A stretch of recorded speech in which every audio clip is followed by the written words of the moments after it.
Imagine this: you live in a city where children are vanishing, one by one, leaving nothing but terror in the hearts of their families.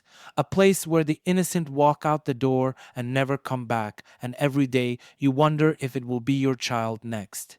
This was Atlanta between 1979 and 1981, a city gripped by fear, suspicion, and heartbreak. A nightmare that targeted the most vulnerable, black children. The streets were no longer a place of play, but of death. Over the span of 2 years, at least 28 lives were lost, most of them young and most of them black. The community was desperate for answers, but the mystery only deepened. Who was responsible? Could the city's police and politicians be trusted to find justice, or was something more sinister at play? This is not just a story of murder. This is a story of a community betrayed, of families torn apart, and of justice still, to this day, out of reach. We're going back to Atlanta, to the very beginning of one of the most disturbing chapters in American history, a time when children disappeared in the shadows and an entire city lived in terror. And the question that still haunts us: was the right man convicted, or is the true killer still out there? It all began with whispers, rumors of children gone missing, kids who had left home but never made it back. But in the summer of 1979, those whispers turned into cries of panic. Edward Smith, only 14 years old, vanished in July. A bright, lively boy, he was just another face in the community until he disappeared without a trace. Days turned into weeks, and his family, desperate for answers, found none. Then came another name: Alfred Evans, 13 years old. His body was found soon after, not far from where Edwards was discovered. Two young boys, just beginning their lives, found dead. The cause? Asphyxiation, though the exact details were hazy, cloaked in confusion and fear.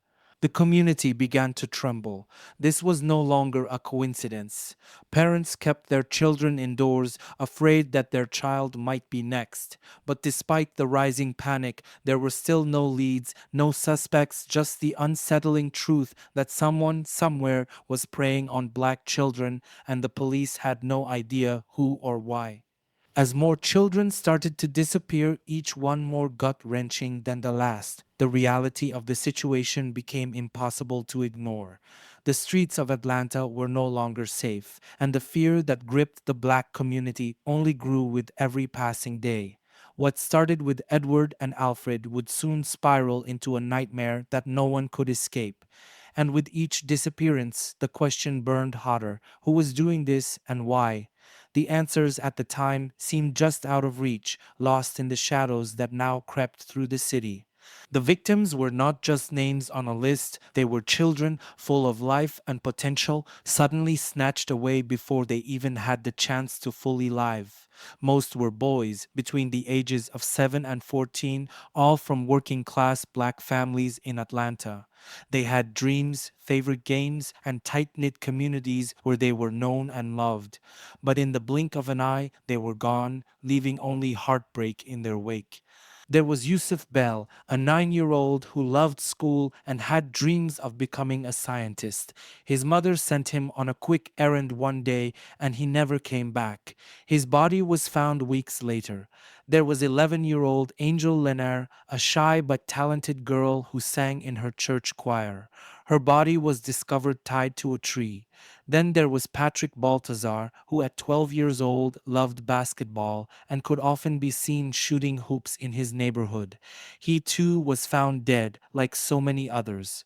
What tied these victims together was not just their age, but their vulnerability. These were children who came from modest homes, living in a community already struggling with poverty and racial inequality.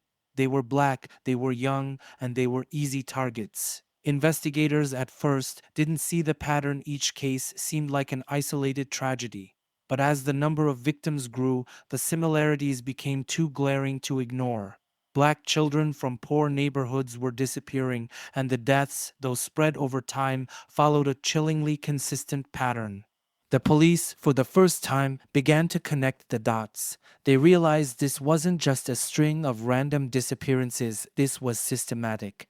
Someone was targeting these children, and it became clear that whoever was behind this had a terrifying knowledge of how to strike without being caught. By the time the investigation started to focus on the connection between these murders, the body count had already climbed, and a deadly rhythm had been established in Atlanta. In the early days of the disappearances, the police seemed almost indifferent. Each case of a missing child was treated as a tragic but isolated event.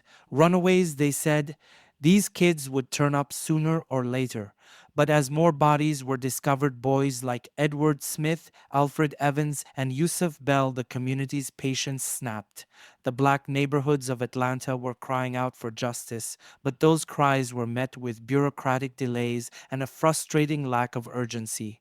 It wasn't until the number of missing and murdered children grew and the media began to amplify the outcry that law enforcement was forced to admit what the community had known all along: these cases were connected. With each new disappearance, the pressure mounted. Parents demanded answers, activists rallied, and soon the city government had no choice but to take the issue seriously. By early 1980, the Atlanta Police Department finally acknowledged the gravity of the situation. They formed a special task force eventually known as the Atlanta Child Murders Task Force, dedicated solely to investigating the growing list of missing and murdered children. Investigators from various agencies, including the FBI, were called in to assist, but the problem was bigger than anyone had anticipated. This wasn't just one killer targeting children. This was a pattern, a predator that the police had been too slow to identify.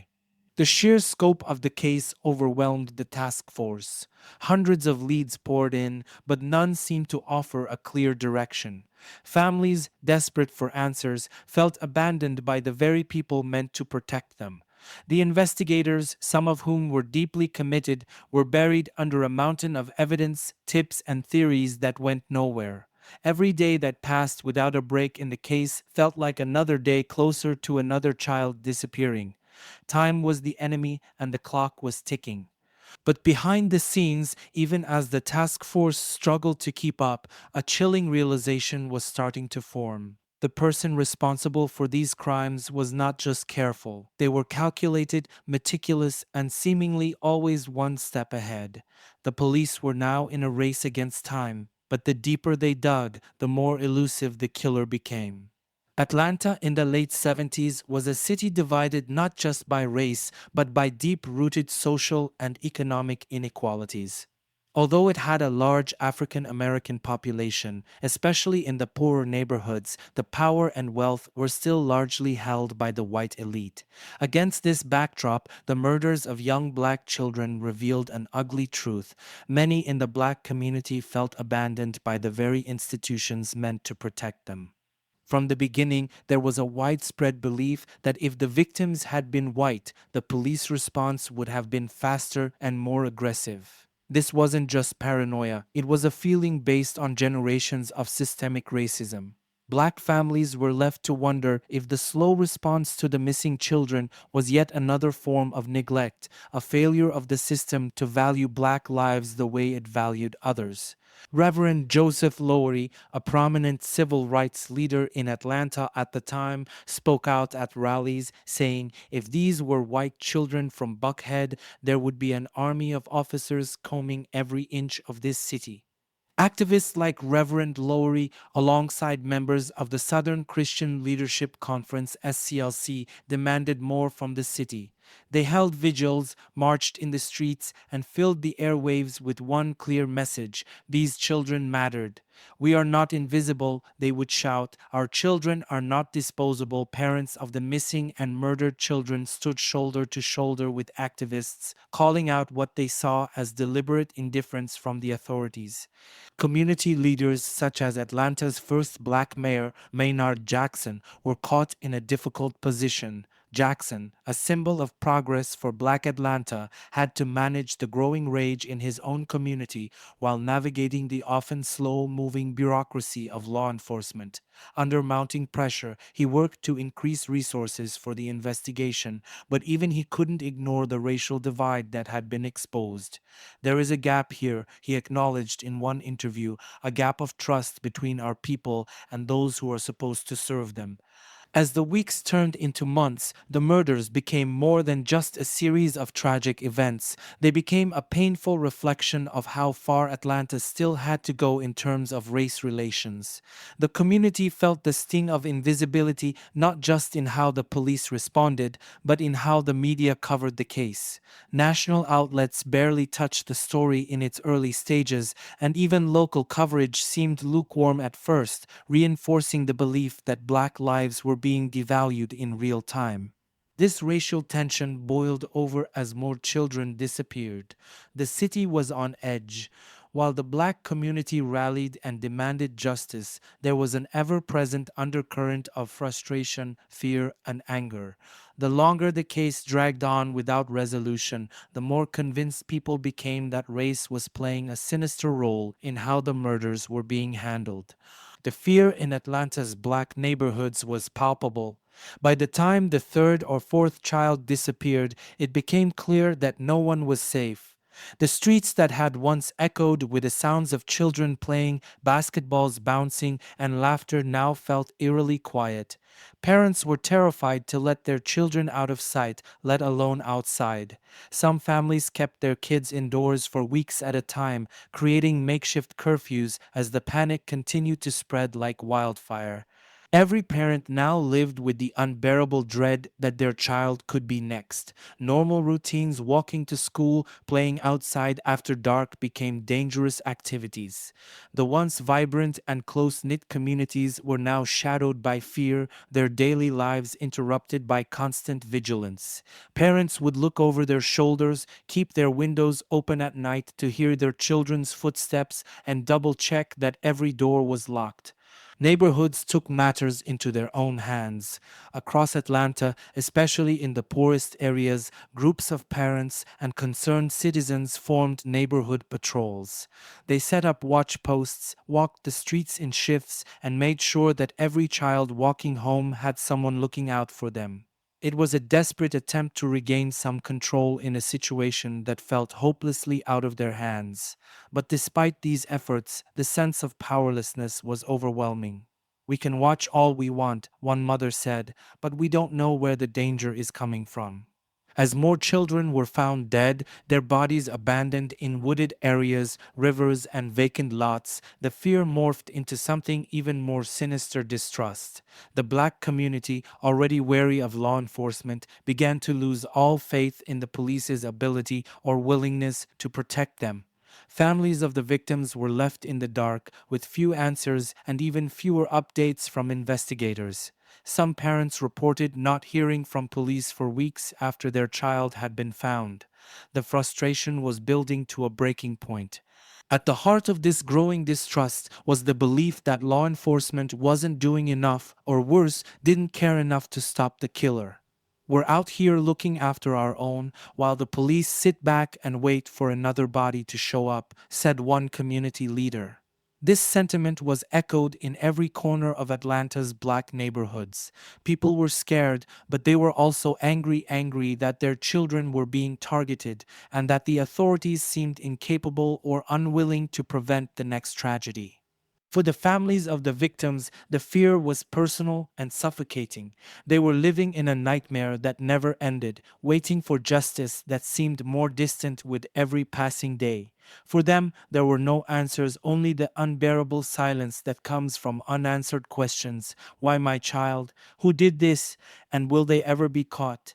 The deeper this fear and distrust grew, the more the community felt abandoned by those meant to protect them, isolated in their grief and terror as the body count continued to rise. As the bodies of young Black children continued to be found, rumors began to swirl that this might be more than just the work of a lone killer. Whispers of white supremacy, long a shadow over the South, started to take hold.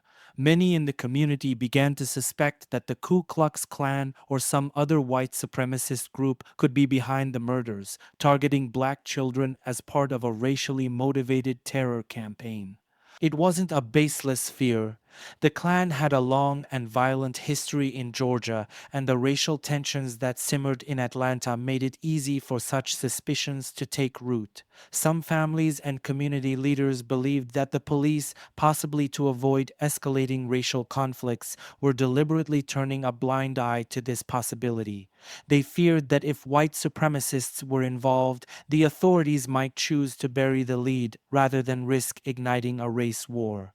For many, this wasn't paranoia, it was a painful reflection of the systemic racism that had shaped their lives for decades. Reverend Hosea Williams, a civil rights leader in Atlanta, was one of the most vocal proponents of this theory. He, along with other activists, openly questioned the direction of the investigation, demanding that the police explore the possibility of Klan involvement more seriously. These children are being killed because they are black, and the police don't want to see it, Williams declared at a community meeting. His words echoed the fears of many families who believed that race played a role not only in the murders but in the slow response to them. There were several incidents that fueled these suspicions. Some parents reported receiving threats, claiming they had heard anonymous phone calls warning them to keep their children inside or pay the price. Others said they saw men in white robes and hoods lurking in their neighborhoods around the time some of the children disappeared. Though these reports were often vague and lacked concrete evidence, they fed into the growing narrative that white supremacists were terrorizing the community and the police were either too afraid or too indifferent to pursue it. Behind the scenes, however, it became clear that law enforcement was not entirely ignoring this possibility. FBI files later revealed that federal agents had investigated the Klan angle, but those efforts were largely kept quiet. The reason? Investigators feared that publicizing the involvement of a white supremacist group could incite violence, and with Atlanta already on edge, they didn't want to risk further destabilizing the city. However, many in the black community saw this as yet another example of systemic racism, a refusal to confront the racial hatred that had long terrorized their people. The fact that these leads were never fully pursued, at least not publicly, only deepened the distrust between the police and the community. To them, it seemed clear if the Ku Klux Klan or another white supremacist group was behind these killings, the authorities were unwilling to confront it. Although the focus of the investigation eventually shifted to a different suspect, the suspicion that white supremacists were involved never fully went away. For many, the idea that the police may have ignored this lead because of racial implications only reinforced the belief that black lives were being undervalued in this investigation. And for families who lost children, the nagging question remained: did the police fail to pursue a dangerous truth in their quest for justice, or were they covering up something much darker? As the investigation dragged on with no clear answers and the body count rising, the police were under intense pressure to find a suspect.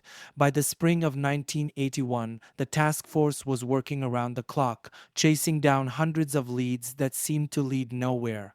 But everything changed on the night of May 22nd, when a single sound, a splash in the dark waters of the Chattahoochee River, would lead to the name that would dominate headlines: Wayne Williams. Williams, a 23-year-old local music promoter with ambitions of making it big in the entertainment industry, was relatively unknown to law enforcement before that night. He lived with his parents in a modest home in Atlanta, and on the surface, he appeared to be an unremarkable young man. But his life would change forever when he crossed the James Jackson Parkway Bridge in the early hours of May 22nd, as police officers were conducting a stakeout along the Chattahoochee River, hoping to catch the person responsible for dumping bodies in the area. The officers, stationed beneath the bridge, heard a splash, something heavy hitting the water. They quickly rushed to investigate and noticed a car speeding away. The vehicle was soon stopped, and inside was Wayne Williams. When questioned, Williams claimed he was on his way to audition a singer early in the morning, a story that raised eyebrows but didn't lead to an immediate arrest. However, what happened next would change everything. 2 days later, the body of 27-year-old Nathaniel Cater, an adult man, was discovered in the river near the same spot where the splash had been heard. Cater's death bore striking similarities to other cases in the investigation. He had been strangled, and there were traces of fibers on his body that would later become crucial in connecting multiple victims to Williams. The discovery of Cater's body, combined with Williams' odd behavior that night, catapulted him to the top of the suspect list. Wayne Williams, who had once been an ambitious but obscure figure in the local music scene, suddenly found himself under a microscope. The police began looking into his background, tracing his movements, and gathering evidence that they hoped would link him to the string of murders that had terrorized Atlanta for nearly 2 years. The investigation quickly revealed a man with a strange and, at times, erratic personality, someone who appeared to have an unusual interest in police work and who, on more than one occasion, had posed as a law enforcement officer or journalist. The more the investigators dug, the more Wayne Williams seemed to fit the profile of someone capable of committing these crimes. He had access to a car, he frequently traveled around the city at odd hours, and his job as a music promoter often put him in contact with young boys just like the victims in the case. But it wasn't just his behavior that drew suspicion, it was the mounting physical evidence that would soon come to light, starting with the fibers found on Nathaniel Cater's body. The case against Wayne Williams was starting to take shape. For the first time in nearly 2 years, the police had a prime suspect, someone who could possibly answer the burning question that had haunted Atlanta: who was killing these children?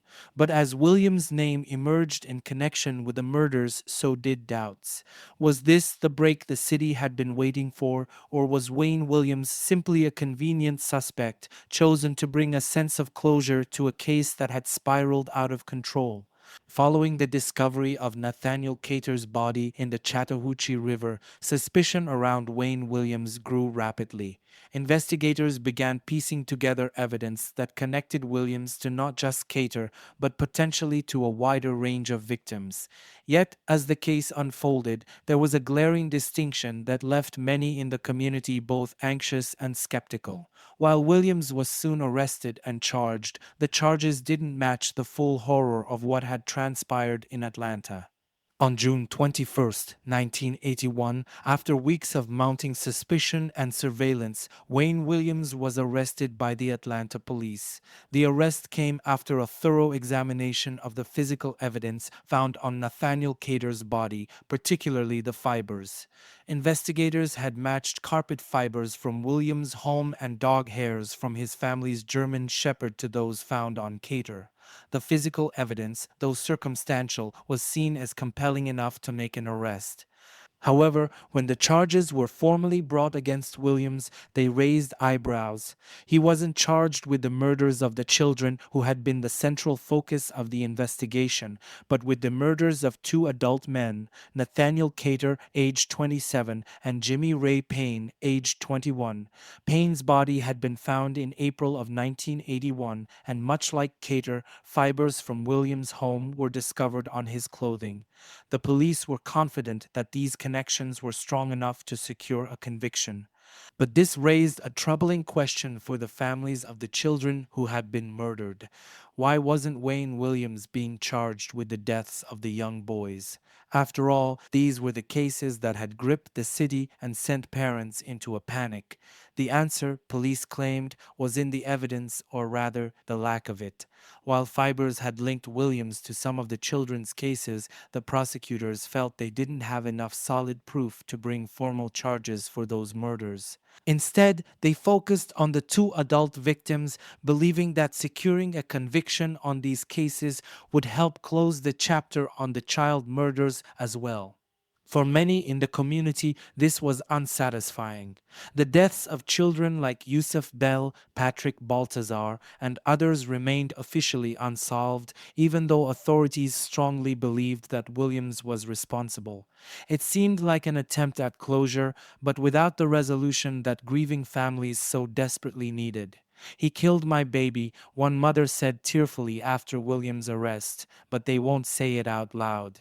The city, already torn by fear and distrust, was now caught between relief and confusion. While it seemed the police had finally found their man, the fact that Williams was not being directly charged with the murders of the children left many with doubts. Was he truly the one behind all of the killings, or was this just a move to bring a fractured community some semblance of justice? As Williams awaited trial, the focus shifted from whether he was the murderer to whether the evidence was strong enough to convict him. The fibers, while crucial, were still circumstantial. There were no witnesses who had seen him with the children, no direct evidence linking him to the killings beyond the fibers and the suspicious behavior on the bridge, the night Nathaniel Cater's body was dumped. The charges against Williams, limited to the murders of Cater and Payne, left the door open for doubt. But for the authorities, this was their chance to end the nightmare that had gripped Atlanta for nearly 2 years. If they could secure a conviction for these two murders, perhaps in the eyes of the law and the public, the long hunt for the killer could finally be over. As the trial of Wayne Williams began in January 1982, one piece of evidence stood out as the prosecution's strongest weapon: fiber evidence. From the moment Williams emerged as a suspect, investigators had painstakingly collected fiber samples from the crime scenes and matched them to items in his home. This evidence, though circumstantial, became the cornerstone of the case, linking Williams to multiple victims. The prosecution argued that fibers found on many of the victims' bodies were identical to those from the carpet in Williams' home, his car, and even from his dog, a German Shepherd. In total, fibers from 12 different victims were said to match those from Williams' environment. Investigators had carefully examined each strand, drawing direct connections between the items in Williams' possession and the bodies of the murdered children and adults. It was an unusual approach for a murder trial, one heavily reliant on forensic science that at the time was not yet fully understood or accepted by the public. The carpet fibers in question came from the green nylon carpeting in Williams' home and the station wagon he often drove. These fibers were distinctive, according to expert testimony, because they were made from a relatively rare type of material used by a specific manufacturer. Investigators argued that the odds of these fibers appearing on the victims by chance were astronomically low. To strengthen their case, forensic experts took the stand, explaining how these fibers could have transferred from Williams' car or home to the victims during the abductions.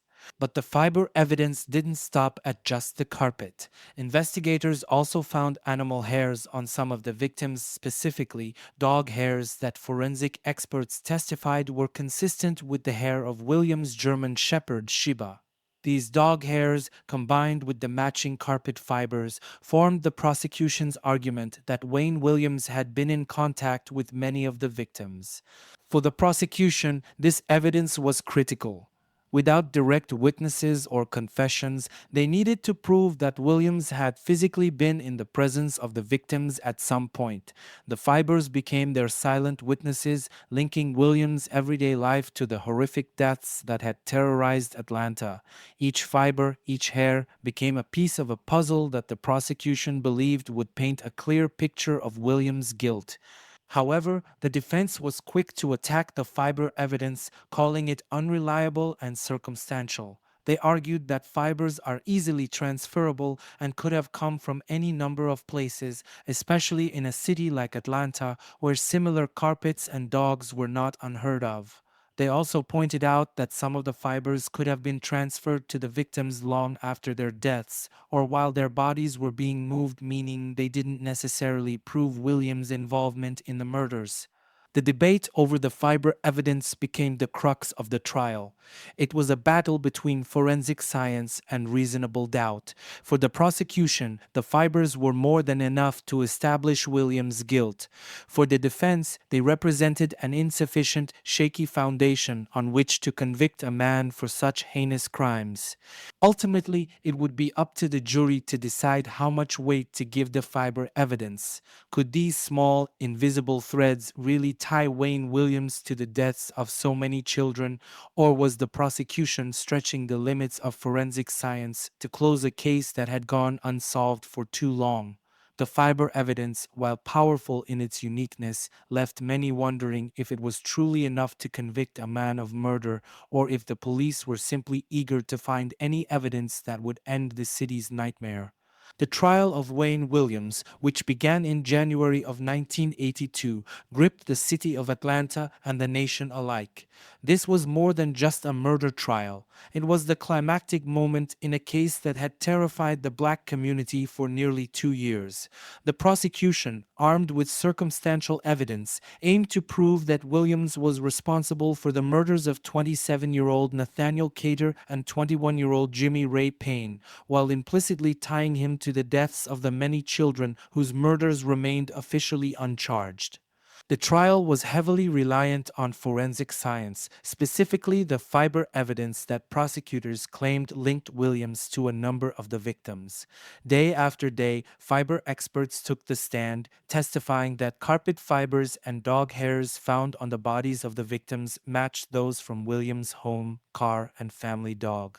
These expert testimonies were key moments in the trial, with the prosecution arguing that the likelihood of such matches occurring by chance was almost impossible.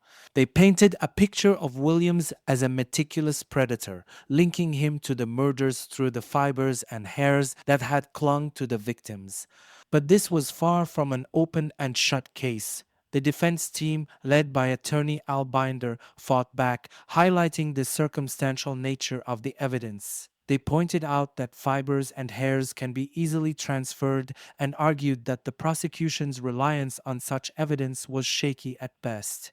Binder questioned whether the fiber matches were truly as rare as the prosecution claimed, suggesting that other homes and cars in Atlanta could have had similar materials. He also emphasized the lack of direct evidence. No witnesses had seen Williams with the victims, and there were no fingerprints, DNA, or any concrete forensic evidence tying him to the murders beyond the fibers.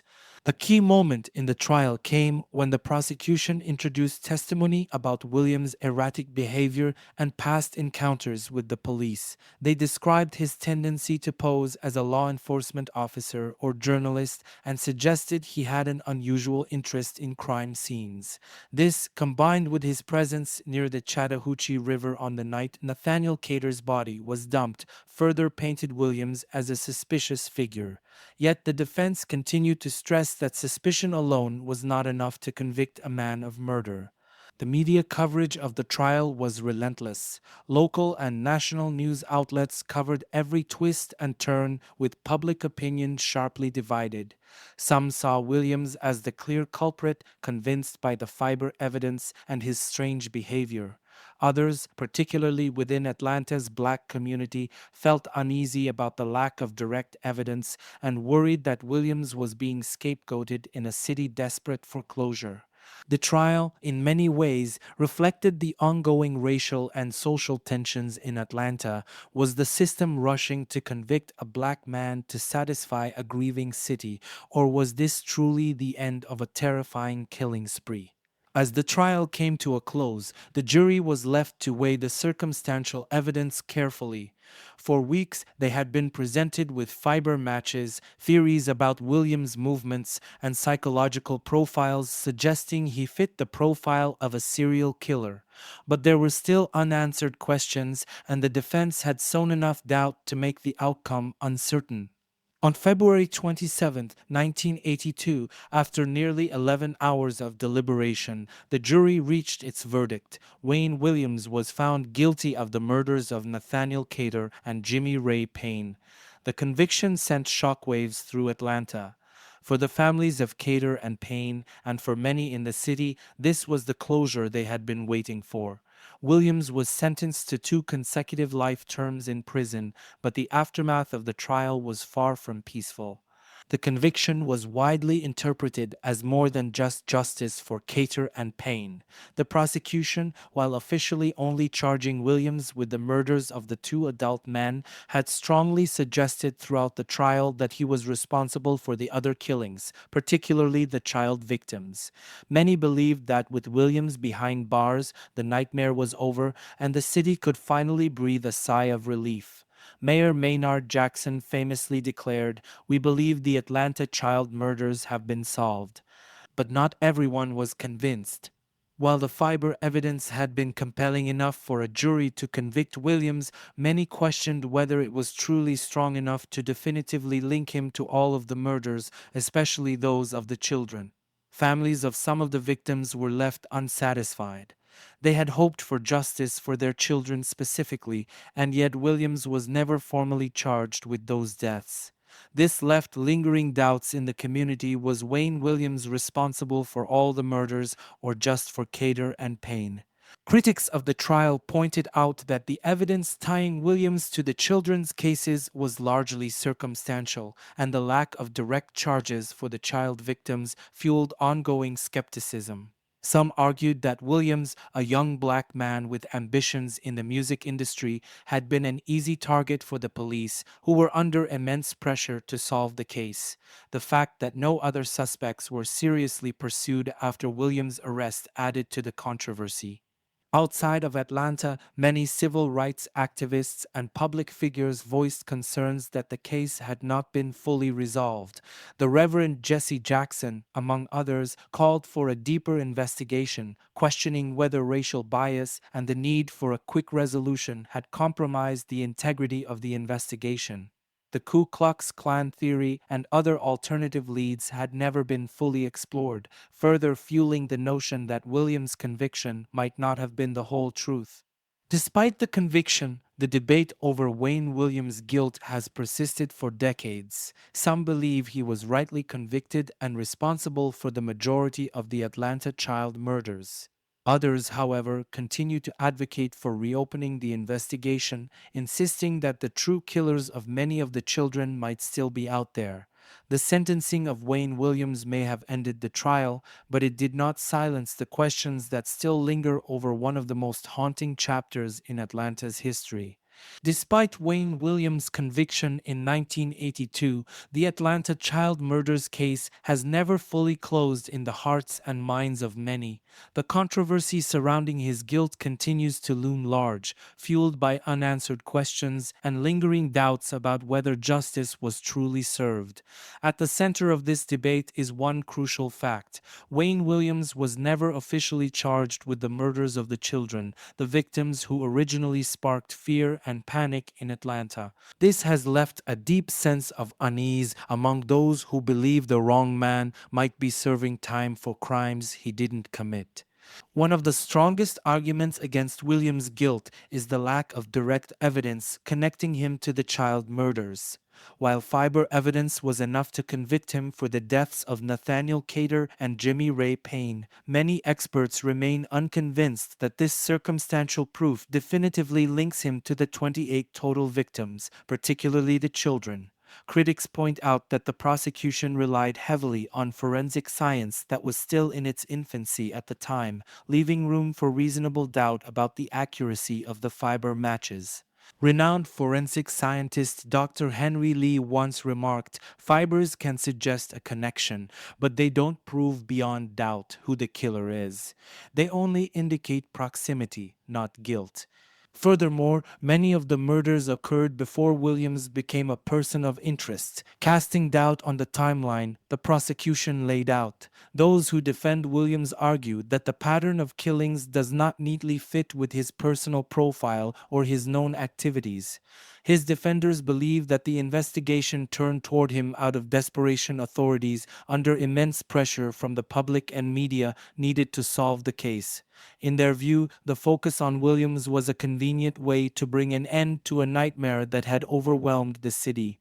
Adding to the controversy are the testimonies of individuals who claim alternative theories were ignored. DeKalb County investigator Chet Detlinger, who had worked on the case, was vocal in his belief that multiple killers were likely responsible. Detlinger argued that the victim profiles and murder methods varied too widely to be attributed to a single individual. You had different moths, different types of victims, and no clear connection between many of them other than their race and location, he stated in a later interview. It doesn't make sense to put this all on one man. Then there's the question of racial bias and the political landscape in which Williams was tried. Some civil rights activists and community leaders have suggested that Williams, as a young black man, was an easy scapegoat for law enforcement looking to quiet the growing unrest in Atlanta's black neighborhoods. This theory holds that the police, pressured by city officials to bring the case to a conclusion, rushed to convict Williams without thoroughly investigating other leads, including the potential involvement of white supremacist groups like the Ku Klux Klan. Reverend Joseph Lowery, a civil rights leader, once said if the victims had been white, this investigation would have been handled differently. Wayne Williams may have been convenient, but that doesn't mean he was guilty. In addition to these critiques, the reopening of the case in recent years has only added fuel to the fire.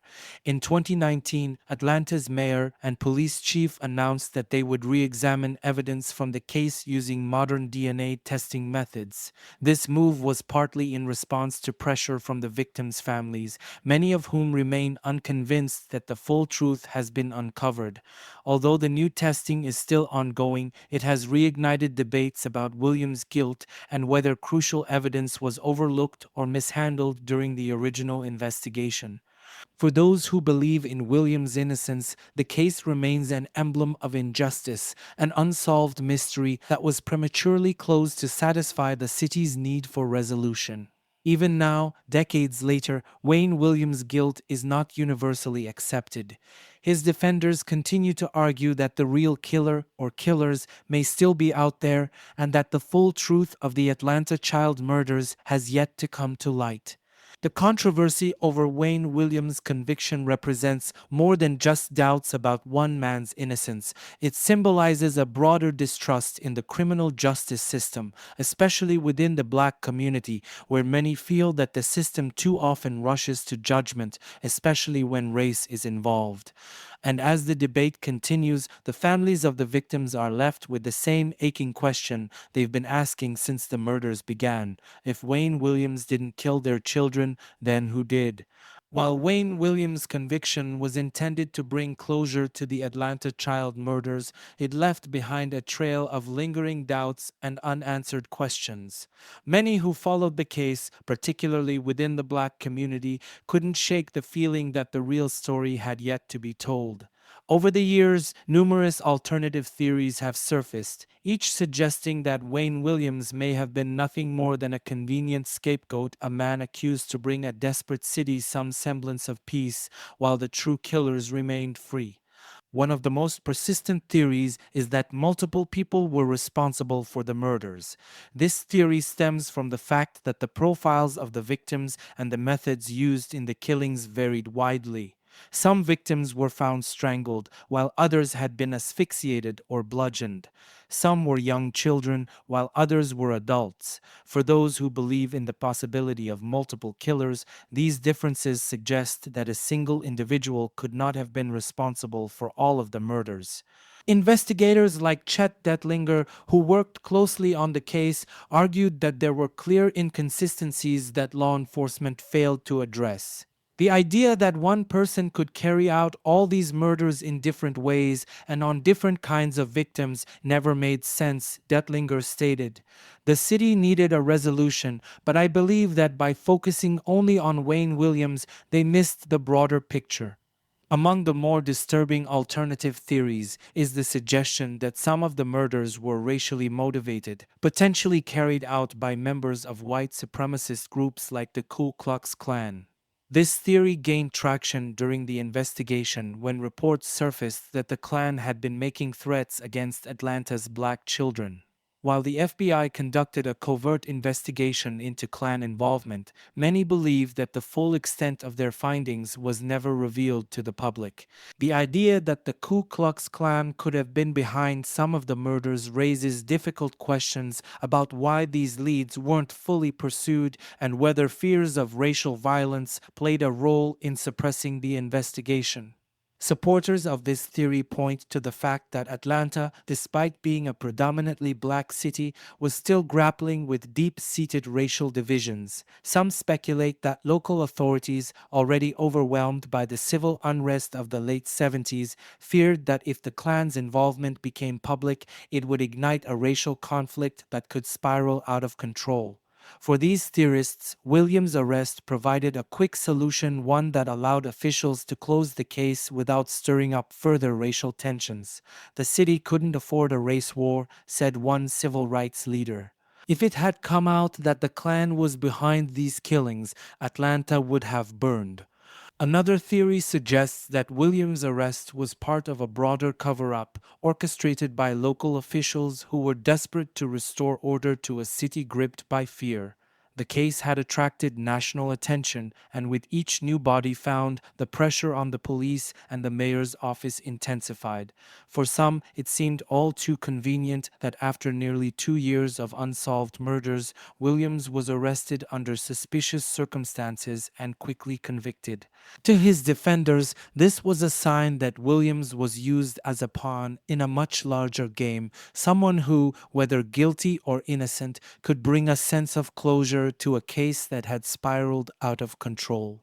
Journalists and critics who have examined the case closely point out that several key leads were never properly investigated. For example, there were reports of suspicious men seen near some of the abduction sites, including a few sightings of men in white robes potentially linked to the Klan. Yet these leads seemed to disappear once Williams became the focus of the investigation. This has fueled the belief that officials may have deliberately ignored other possibilities, either out of incompetence or to avoid the political and social fallout that would have come from exposing the involvement of white supremacists. The possibility that Williams was scapegoated extends beyond the theory of a cover-up. Some believe that the decision to pin the murders on Williams was part of a larger systemic issue, the need for authorities to appear competent in the face of a crisis. Atlanta, a city with a growing black middle class and ambitious political leaders, couldn't afford to be seen as incapable of protecting its most vulnerable citizens. With civil rights leaders watching and national media broadcasting the fear gripping the city, the arrest of Wayne Williams allowed officials to claim a victory even if the evidence was less than airtight. Even today, as DNA evidence is being re-examined in hopes of shedding new light on the case, the alternative theories persist. Was it a series of lone killers preying on Atlanta's black community? Was the Ku Klux Klan or another white supremacist group responsible for some of the murders? Or was Wayne Williams a convenient answer to a terrifying mystery, a man convicted not because the evidence demanded it, but because the city needed to believe the nightmare was over? These questions remain at the heart of the controversy surrounding the Atlanta child murders, and as the years pass, they grow no less urgent for the families still seeking the truth. Decades after Wayne Williams was convicted, the Atlanta child murders case remains under the spotlight as new advances in forensic technology have breathed life into a case that many thought had been closed for good. In 2019, nearly 40 years after the first bodies were discovered, the city of Atlanta announced that it would reopen the investigation, hoping that modern DNA testing could provide the answers that had eluded the original investigation. For years, the case had been surrounded by controversy, with persistent doubts about Williams' guilt. Families of the victims, along with civil rights leaders, had long called for a fresh look at the evidence, believing that there were too many unanswered questions, too many gaps in the investigation. With DNA testing becoming more sophisticated, Atlanta's Mayor Keisha Lance Bottoms and the police department decided it was time to re-examine the case using 21st-century forensic tools. The hope was simple that DNA evidence, which had been collected from some of the victims' bodies but left untested at the time, could now shed new light on whether Williams was truly the killer or whether someone else had been involved. At the time of the original investigation, DNA technology was still in its infancy, and many of the fibers and hairs found on the victims had been analyzed using far less precise methods. Now, with advances in genetic testing, investigators could extract far more specific data from those same fibers, potentially linking them to a suspect with much greater certainty. The testing would focus on reanalyzing the dog hairs, carpet fibers, and other physical evidence that had been central to Williams' conviction, as well as any new DNA that could be identified from the crime scenes. Yet, the process of reopening the case was met with both hope and skepticism. For the families of the victims, it represented a long awaited chance at real closure. They hoped that the new tests would either definitively prove Williams' guilt or point toward other suspects who had been overlooked. But for others, particularly Williams' supporters, the reopening of the case was viewed as an opportunity to correct a historic wrong. They believed that new DNA evidence could exonerate Williams and expose flaws in the original investigation. In announcing the reopening of the case, Mayor Bottoms emphasized that the effort was not just about revisiting the past, but about bringing peace to a community that had never fully healed. We owe it to the families to leave no stone unturned, she said. We want to make sure that every possible lead is followed, and that the advances in technology allow us to re examine the evidence with fresh eyes. As of now, the results of the DNA testing are still pending, but the mere fact that the case has been reopened has reignited the debate over Wayne Williams' guilt. If the new evidence matches Williams, it could finally put to rest decades of speculation. But if the testing reveals new DNA profiles, it could raise even more questions about whether the real killer or killers have been hiding in plain sight all these years. For the families of the victims, the reopening of the Atlanta child murders case has been both a source of hope and a reminder of the pain that has never truly gone away. Over the years, many have spoken out about the deep emotional toll the case has taken on them, the unresolved grief of losing their children, and the lingering doubt about whether justice has truly been served. As the years passed, many families remained unconvinced that Wayne Williams was the one responsible for their children's deaths. While the police and city officials had declared the case closed, the families knew that Williams had never been charged for most of the child murders and that gnawing uncertainty haunted them. I just want to know the truth, said Camille Bell, mother of 9-year-old Yusuf Bell, one of the earliest victims. We need to know once and for all who took our babies from us. Wayne Williams didn't take my child, I believe that in my heart. This sentiment is shared by many others who lost their children during those dark years. For them, the case is not just a chapter in Atlanta's history, it is an open wound. Year after year, anniversary after anniversary, they have called for a deeper investigation, convinced that the truth had been buried along with their loved ones. Many still feel that there were other suspects, other individuals or groups who may have been involved, and that Williams' conviction was an oversimplified resolution to a complex and horrifying crime spree. Civil rights activist Reverend Joseph Lowery, a prominent figure during the investigation, spoke at several memorials for the victims, often echoing the community's doubts. We cannot rest until every parent, every family knows with certainty who killed their children, Lowery once said. Too many questions remain unanswered, too many lives were stolen without real justice being served. For others in the community, the case has left a broader legacy of distrust in the justice system. Many felt that the city, in its haste to resolve the case and restore public order, had failed to fully investigate alternative theories, including the potential involvement of white supremacist groups. These lingering doubts have continued to fuel mistrust between the black community and law enforcement in Atlanta, a tension that remains present even as the case has been reopened. The emotional weight of this case has not only impacted the victims' families but the entire city of Atlanta. In a city that has prided itself on being a beacon of black progress and civil rights, the unsolved murders of so many black children remains a painful contradiction. The reopening of the case may offer a chance at closure, but for many, the scars will never fully heal. For them, the reopening is a reminder that justice, even when claimed, can be fragile, elusive, and incomplete. As DNA testing continues and the families wait for answers, the question of Wayne Williams' guilt remains at the center of a deeply emotional and complex case. The hope is that this new chapter in the investigation will finally provide clarity. But for the families, the doubts linger, and the pain of not knowing who truly took their children still runs deep. From the very beginning of Wayne Williams' arrest and conviction, the perspective of law enforcement has largely remained unchanged. Many of the original investigators and prosecutors believe that Williams was responsible for the majority, if not all, of the Atlanta child murders. For them, the evidence, particularly the fiber evidence, was compelling and pointed to Williams as the primary suspect. To this day, those involved in the case maintain that his conviction brought closure to the terror that had gripped the city.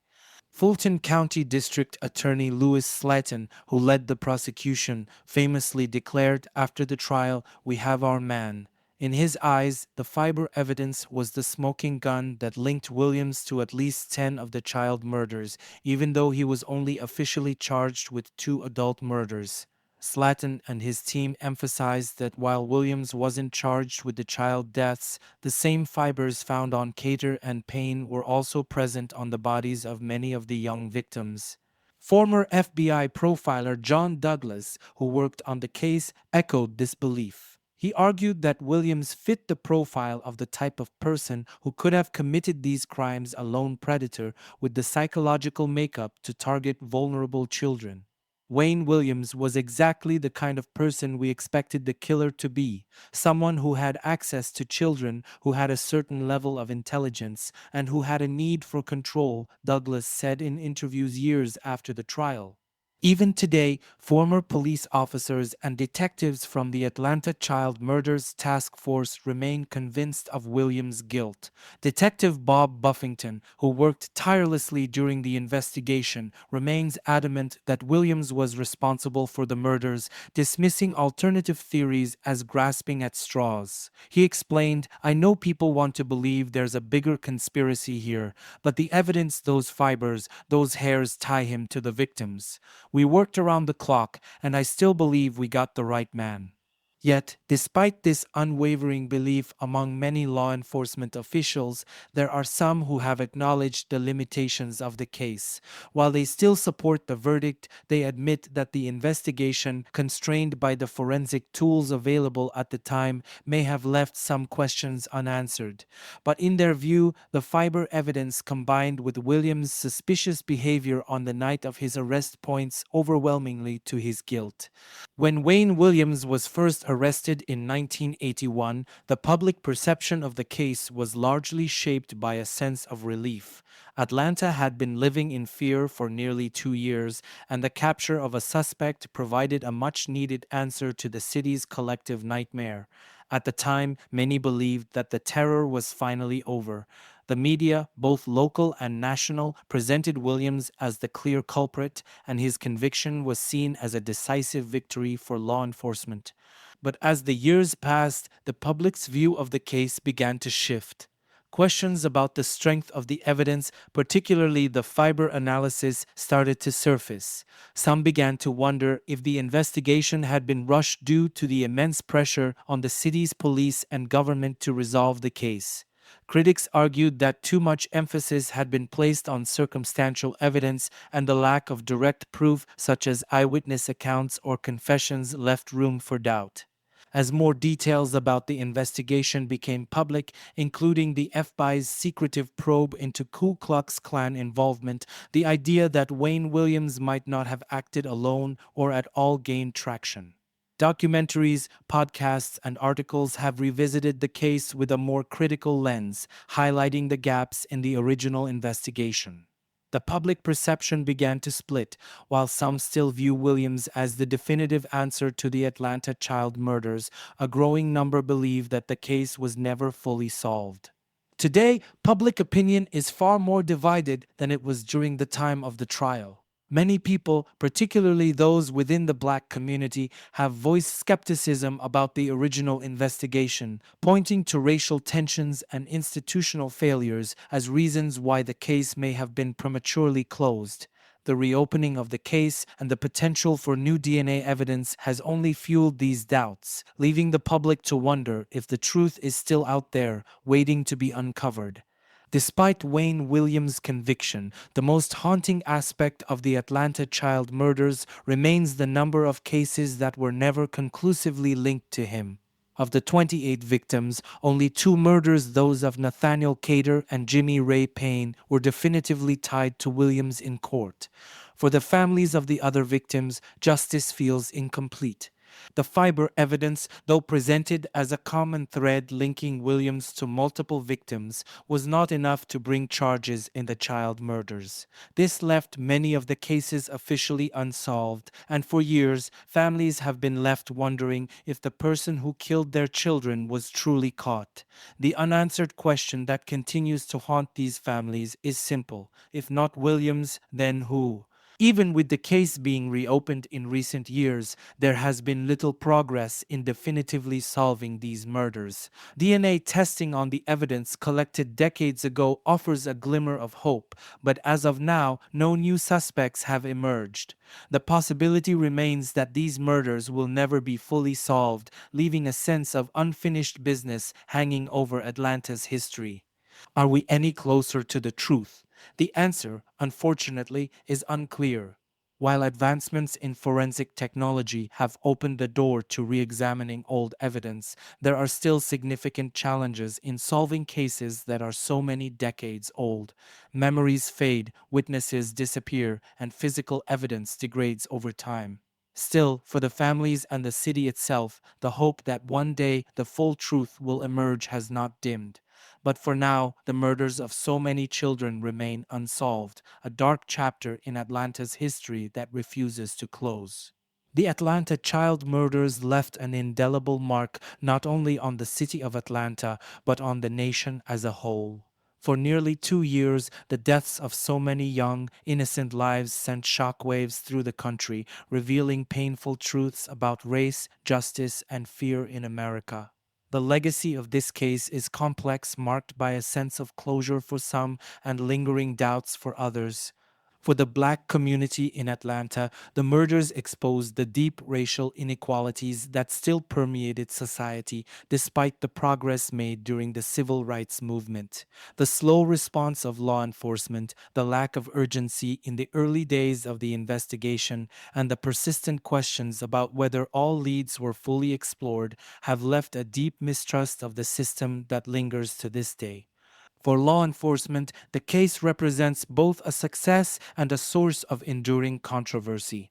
While they believe they caught the right man, the questions that have followed the investigation speak to the complexities of solving crimes that are as emotionally and politically charged as the Atlanta child murders. Even the reopening of the case in recent years shows that the pursuit of justice is ongoing decades after the fact. The families of the victims continue to bear the heaviest burden. For many, the reopening of the case offers the hope of finally answering the questions that have haunted them for so long. But until new evidence emerges, they remain in limbo, trapped between closure and uncertainty. Ultimately, the legacy of the Atlanta child murders is one of both sorrow and resilience. The case challenged the city of Atlanta to confront its deepest fears, and while it may never be fully solved, the determination of the victims' families to seek the truth serves as a powerful reminder that justice is not just about convictions, it's about the relentless pursuit of answers. And in Atlanta, those answers are still being sought, one piece of evidence at a time.